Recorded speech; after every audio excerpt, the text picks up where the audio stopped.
Olá, quarto ano, tudo bem com vocês? Hoje, na nossa aula de história, nós vamos aprender um pouco mais sobre as grandes navegações, né?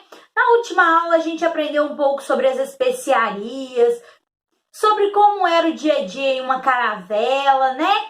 E hoje nós vamos aprender um pouco mais sobre os navegadores, né? Sobre esses homens que foram tão importantes para a história, né? Então vamos lá, pega para ti a apostila na página 187, Exploração e Descoberta. Quantas aventuras esses navegadores enfrentaram pelos mares desconhecidos? Vamos conhecê-los? Grandes navegadores dos séculos XV e XVI. Você viu que foi preciso muito tempo, conhecimento e vontade das pessoas envolvidas nas navegações para conseguir explorar a costa africana, né? Aquela parte do continente africano que ficava bem próximo ao litoral, né? Essa é a costa africana. A ideia era navegar em direção ao sul e, se possível, encontrar uma passagem para as Índias, né?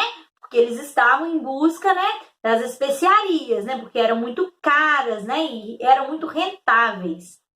Em 1415, os portugueses deram o primeiro passo em direção ao grande sonho e conquistaram Ceuta, no norte da África. A partir daí, fizeram várias viagens, até que em 1488, Bartolomeu Dias, um experiente navegador, chegou ao sul desse continente. Ele contornou a costa africana, passando por um cabo, que foi chamado de Cabo das Tormentas, pois a embarcação havia passado por muitas dificuldades para chegar até ali, né? Então as pessoas acreditavam que nem era possível passar por esse lugar, né? E eles conseguiram, né? Ao retornarem a Portugal, porém, o rei Dom João II renomeou esse lugar como Cabo da Boa Esperança, por acreditar que tinham, enfim, encontrado uma passagem para as Índias. Aí embaixo está escrito assim, troca de ideias. Bartolomeu Dias, ao dobrar o Cabo da Boa Esperança, desvendou um mundo desconhecido até então, principalmente porque encontraram ao sul do continente africano a passagem para chegar às Índias pelo Oceano Índico. E aí, né, tá mostrando na foto ao lado, né, o litoral do Cabo da Boa Esperança, né? Bem interessante, né, galera? Olha só, muito bonito, né? Um lugar muito legal. Agora, converse com seus colegas e responda. Que importância teve para os portugueses o fato de terem encontrado uma passagem para o Oriente? Bom, não tem como a gente conversar aqui, então nós vamos pensar sobre isso e a tia vai falar um pouco, né? Lembra que eles precisavam, né, buscar especiarias lá no Oriente, né, que era nas Índias? Então, as Índias, né, na verdade é um país, né, que fica lá no Oriente. Então, o que acontece? Essas pessoas, elas não podiam passar pelo continente, né, porque estava tomada. As pessoas, né, o Império Turco-Otomano tinha tomado a região, né, e disseram, né, que se eles atravessassem lá, né, eles iriam ser saqueados. Os portugueses, né, espanhóis, eles não queriam serem saqueados, não é isso? Eles queriam, na verdade, comprar mercadorias para vendê-las, né, a um preço legal na Europa, né, legal para eles, né, para eles ficarem ricos. E a descoberta de um caminho marítimo para as Índias foi uma inovação, é como se fosse uma descoberta científica fantástica para aquela época, entende? Agora nós vamos para a página 188 para a gente visualizar tudo isso através do mapa. Vamos lá? Hora do texto. Os mais importantes navegadores. A Espanha era um reino vizinho a Portugal. Assim como os portugueses, os espanhóis também se unificaram antes de outras regiões da Europa. Cristóvão Colombo era um jovem genovês a serviço do governo espanhol. Lembrando que Gênova é uma cidade italiana, tá? Gênova e Veneza são cidades italianas, tá bom? Então, Cristóvão Colombo era um italiano que estava a serviço dos espanhóis, tá bom? Ele procurava um caminho para as Índias, diferente do caminho traçado pelos portugueses. Ele acreditava que a Terra tinha o formato de uma esfera, por isso defendia a ideia de navegarem em direção ao Ocidente. Já os portugueses seguiam a rota oriental, contornando a África. Por quê? Nesse período aí, algumas pessoas, na verdade a maioria das pessoas, acreditavam que a Terra era igual uma mesinha, né? Bem planinha. E que se a gente fosse navegando, uma hora ia cair num abismo, né? Uma hora ia chegar ao fim do oceano. Mas, na verdade, a gente sabe que isso não acontece, né? Porque a Terra não é plana. A Terra, né? Ela é redonda, né? Mais ou menos redonda, né? Observe a imagem abaixo, que destaca 3 rotas. Uma na cor verde, representando o caminho percorrido pelos portugueses, e as outras na cor rosa, uma percorrida pelos espanhóis, e aquela idealizada, né? Pensada por Cristóvão Colombo. Isso significa que a procura por terras e mercadorias era desejo tanto de um povo quanto do outro. Então era só Portugal que queria, que estava em busca de riquezas, especiarias, novas terras? Não. Isso era um desejo, né, de quase todos os povos daquela época, né? Quase todas as nações que já estavam consolidadas, eles queriam aumentar a sua área, né, de domínio. Porque quanto mais território você tivesse, quanto mais uma nação pudesse dominar e subjugar as outras, ela era considerada mais poderosa, tá bom? Lembrando que são tempos de colonialismo, né? Que os países, né, que estavam consolidados, como Portugal, colonizavam outras regiões, como o Brasil, né? Não tinha, né, um governo centralizado, né? E nem forças para resistir a essa colonização, tá bom? Então aí tem um mapinha, né? Um mapa, como se fosse o mapa mundi, né? O globo, e mostrando, né, a legenda aí, a rota, né, de Portugal, que era contornando, né, a África, a rota da Espanha, né, que era partindo pelo oeste, né, para chegar pelas Índias, né, ao leste, né, dá literalmente a volta ao mundo, né? Essa era a ideia da Espanha. E a rota pretendida por Cristóvão Colombo, né? A rota pretendida por Cristóvão Colombo era a rota que os espanhóis desejavam, né? Só que eles não pensavam que no meio do caminho tinha um continente, né? Que era a América. Eles não sabiam que no meio do caminho tinha um continente. Pelo menos é isso que eles dizem, né? Então agora vamos lá para a página 189. Colombo partiu da Espanha em 3 de agosto de 1492, com apenas 2 caravelas, Santa Maria e Pinta, era o nome das caravelas, tá, pessoal?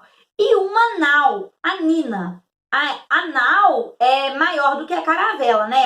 É como se fosse o navio mãe, né? Que vai na frente, é um navio maior, tá bom? E a nau chamada Nina. E 90 tripulantes, né? Poucas pessoas, por parar para pensar, né? Após longos meses no mar, avistaram a nova terra em 12 de outubro do mesmo ano, quando chegaram a uma das ilhas da região do Caribe, a qual Colombo chamou de São Salvador. Essas terras já eram habitadas pelos aruaques, né? Eram povos indígenas também, tá, pessoal? No entanto, por acreditarem que tinham chegado às Índias, os espanhóis os chamaram de índios. Então, os índios já chamavam índios? Não, eles eram povos nativos, né? Eles não chamavam índios. Só que como Colombo acreditou que ele tinha chegado às Índias, então ele chamou esse pessoal que morava aí de índios, né? Ah, índios, né? Moram nas Índias, índios. Mas não era, na verdade, né? E aí, o nome pegou, né? Até hoje, a gente chama, né, esses grupos, né, povos nativos de índios. Mas, na verdade, nem eles gostam de serem chamados assim. Uma vez eu visitei uma tribo indígena e eles disseram que preferem ser chamados, né, pelo menos essa tribo lá, eles preferiam ser chamados de povos nativos, porque realmente eles são povos, né, que já eram donos, né? Já moravam aqui no Brasil, né? Nascidos no Brasil. Então, povos nativos, eles acham esse termo povos indígenas não condiz muito com a realidade deles, não, né? Pelo menos essa tribo que eu visitei, tá? É uma tribo no interior do Espírito Santo, aqui bem pertinho da gente, tá? Vale a pena, quem tiver curiosidade, né? Claro, depois que tudo isso passar, ir lá visitar, é bacana, né? Claro que eles não vivem em ocas, né? Igual essa imagem, né? Essa ideia que a gente tem de índio na cabeça, não, né? Eles têm umas casas, claro que não igual as casas da gente, né? Mas tem uma cultura um pouco diferente, tá? Continuando, então, as terras encontradas pelos espanhóis faziam parte de um novo continente, né? Que mais tarde se chamaria América, né? Desconhecido pelos europeus. Mais tarde, esse continente seria chamado de América, em homenagem ao navegador Américo Vespúcio. Uai, tia, mas por que não colocaram, então, Colômbia, o nome do continente? Não é o Colombo que chegou aqui primeiro? Sim, mas o Colombo não sabia que se tratava de uma nova terra, né? O Américo Vespúcio, quando ele chegou aqui, ele falou assim, epa, isso aqui não é as Índias, isso é um outro continente. Como ele, entre aspas, descobriu que se tratava de um novo continente, falou, não, vai se chamar América, né? É homenagem a mim, que descobri que é um novo continente, tá bom? Então, se chama América devido ao navegador Américo Vespúcio, né? Que vem depois do Colombo, mas ele vai dizer, olha, isso não é as Índias, né? Um novo continente, tá bom? Observe na ilustração abaixo a chegada de Cristóvão Colombo à ilha de Guanahani, atual São Salvador, né? E é claro, né? Essa imagem aí, ela é romantizada, né? Ela é pintada por um pintor, né? Que vai nascer centenas de anos depois, né? Ó, observem só na legenda aí, ó. Cristóvão Colombo chega à América, obra de 1893. Então, ela é uma pintura do século XIX, né? O século XIX para o século XV, né? São 400 anos quase, né? Então, quase 400 anos depois que essa pintura foi feita. Então, ela retrata exatamente como foi? Não, né? É uma visão, uma imagem, né, que o pintor tinha na cabeça dele. Igual eu pedi para vocês desenharem. Como que vocês acreditam que foi a chegada de Colombo à América? Vocês vão desenhar, né, de acordo com o que vocês imaginam. Claro que não vai corresponder à realidade. E nem se a tia for fazer o desenho, não vai corresponder à realidade, né? Porque somente quem estava lá podia, né, representar exatamente da forma como foi, né? E, claro, a partir do seu ponto de vista, né?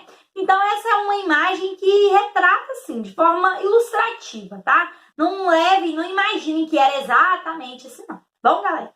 Aí, na página 189, né, tem esse troca de ideias e essa leitura da imagem é isso que eu já disse para vocês, né? Que eu acabei de comentar com vocês, que é uma imagem que não corresponde, né? A realidade, né, de como exatamente aconteceu, né? Mas é uma visão romantizada, tá bom? Então, agora nós vamos para a página 190, vamos lá? O Tratado de Tordesilhas, nossa tia, que é isso? Nome estranho, Tratado de Tordesilhas? Pois é, nós vamos entender o que foi esse tratado. Só que eu já vou adiantando para vocês que é entre Portugal e Espanha, tá bom? Então, vamos conhecer um pouco mais?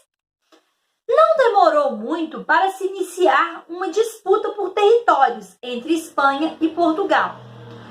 Para que isso ficasse, de certa forma, legalizado, os dois países fizeram um acordo. Em 1494, né, 2 anos depois, né, da chegada, né, do Colombo aqui à América, eles dividiram as terras descobertas e por descobrir. Quer dizer, eles já imaginavam, né? Não, se a gente encontrou um pouco que deve ter mais lá para frente, né? Então, eles fazem um acordo a respeito dessas terras. Por meio de um tratado, Tratado de Tordesilhas.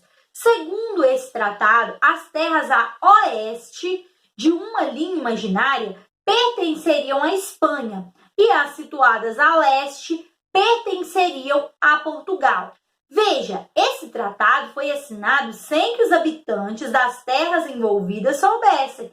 Ninguém chegou para o índio e perguntou o que você acha desse tratado, né? Não, isso foi um acordo entre Portugal e Espanha, tá, galera? Observe o mapa abaixo, que representa o Tratado de Tordesilhas, assinado entre Portugal e Espanha. E aí, né, tá mostrando uma linha, né, imaginária, claro que essa linha não existe de verdade, né? É uma linha imaginária, né, traçada, onde as terras a leste, né, elas seriam de Portugal e as terras a oeste da Espanha, né? Lembrando, né, que a parte onde Portugal chegou, né, aqui no Brasil, já pertenceria a ele, né, por esse tratado, porque era a região litorânea, tá? Após a assinatura do Tratado de Tordesilhas, os portugueses continuaram com as viagens, acreditando que deveriam seguir o caminho descoberto por Bartolomeu Dias. Assim, Vasco da Gama, também considerado um importante navegador português, partiu no ano de 1497 em direção ao Cabo da Boa Esperança e a tão sonhada Índia. Ah, e esse Vasco da Gama aí, uai, tia, mas é do time de futebol? O time de futebol, Vasco da Gama, né? É homenagem a esse navegador aí. Interessante, né? Entretanto, foi somente no final de 1498 que Vasco da Gama chegou a Calicut, na Índia, considerada a nação mais rica do mundo na época, né? Então, assim, demoravam alguns meses, né? Essas viagens deles aí, né? 2 meses, 3 meses, por aí, tá bom? Então, ele vai sair, né, no final de 1497 e só em 1498 que ele vai chegar à Índia, tá bom? As Índias. Na página 191 agora são as atividades, né? Então, vamos lá. Diálogo com texto. Complete a tabela com as informações corretas sobre as grandes navegações. Bartolomeu Dias, né? O nome do navegador, aí tem o ano, e aí você vai escrever o que ele fez, tá bom? Então, aí precisa consultar os textos, né? Das páginas anteriores aí, tá bom? Então, você vai voltar na apostila lá, né? No iniciozinho o texto, desde o início da aula, né? Foi lá na página 187, e aí você vai consultar para responder, né? Bartolomeu Dias, em 1488, o que ele fez, né? O Cristóvão Colombo, em 1492, o que ele fez? E o Vasco da Gama, em 1498, o que aconteceu com o Vasco da Gama nesse ano aí, tá bom? É só consultar os textos, que as respostas estão nos textos, combinado? Então tá legal. Número 2, observe o mapa abaixo. Nele, você vai destacar lugares importantes e traçar a rota percorrida por importantes navegadores. Para tanto, leia as orientações a seguir. Então, nós vamos utilizar esse mapa aí para fazer as marcações que estão pedindo aí na letra A e na letra B. Vamos ler então? Letra A. Marque no mapa um X no lugar onde o navegador Bartolomeu Dias chegou em 1488. É onde o Bartolomeu Dias chegou, tá? Você vai fazer um X lá, ok? Depois você vai fazer uma estrela no lugar onde Cristóvão Colombo chegou em 1492. Não é de onde ele saiu, tá, galera? É onde ele chegou, o destino dele, tá? E aí você vai fazer uma estrelinha, onde o Cristóvão Colombo chegou. E um triângulo no lugar onde o Vasco da Gama chegou em 1498, tá bom? O destino dele lá. Letra B agora. Trace nesse mesmo mapa com a cor vermelha, atenção às cores, a rota percorrida pelos portugueses que partiram de Lisboa para a Índia, né? Pode riscar no meio do continente, aí no lugar que tem terra? Não, você tem que riscar, fazer essa rota contornando o continente africano. Não é isso? Porque não foi contornando o continente africano que eles chegaram nas Índias? Então, vai ser assim que vocês vão fazer também, tá legal? Joia! E lembrando que é com a cor vermelha, tá? Depois, com a cor verde, trace a rota dos espanhóis que pretendiam chegar às Índias, mas acabaram chegando a terras desconhecidas, né? Então, os espanhóis, o que eles queriam? Eles queriam contornar a África? Não, os espanhóis queriam dar a volta, não é? partindo pelo oeste para chegar ao leste. É isso que eles desejavam, não é isso? Então tá legal. Agora, número 3. Faça relações entre os mapas a seguir para em seguida escrever suas conclusões. Compare o mapa cartografado em 1489 com o de 1566, feito pelo francês Nicolas Dessalines. Depois de identificar as diferenças entre eles, registre suas observações. É claro que os mapas vão apresentar diferenças, né? Lembrando que um é de 1489 e o outro de 1566. O primeiro mapa é de antes dessas grandes navegações aí. E o segundo é de depois dessas grandes navegações. Então, nesse primeiro mapa aí de 1489, tem o continente americano? Se eles ainda não sabiam da existência desse continente? Então, o mapa de 1556, a gente já pode observar a presença do continente americano, né? Então, essa que é a diferença dos dois mapas, né? Ele apresenta 4 continentes aí, a África, a América, a Europa e a Ásia, tá bom? Legal. Agora, a letra B aí pra tia. Agora, leia a poesia Mar Português, escrita pelo poeta Fernando Pessoa, e relacione-a ao que você aprendeu sobre as grandes descobertas, né? As grandes navegações. Vamos ver então, olha que lindo, ó. Mar Português, ó mar salgado, quanto do teu sal são lágrimas de Portugal. Por te cruzarmos, quantas mães choraram, quantos filhos em vão rezaram, quantas noivas ficaram por casar, para que fosses nosso, ó mar. Valeu a pena? Tudo vale a pena, se a alma não é pequena. Quem quer passar além do bojador, tem que passar além da dor. Deus ao mar, o peregrino e o abismo deu, mas nele é que espelhou o céu. Fernando Pessoa. Suas conclusões. Aí vocês vão registrar o que vocês pensam sobre essas grandes navegações, tá bom? Nesse poema, gente, eu só vou dar uma clareada, né? Nesse poema aí. Ele diz assim, ó.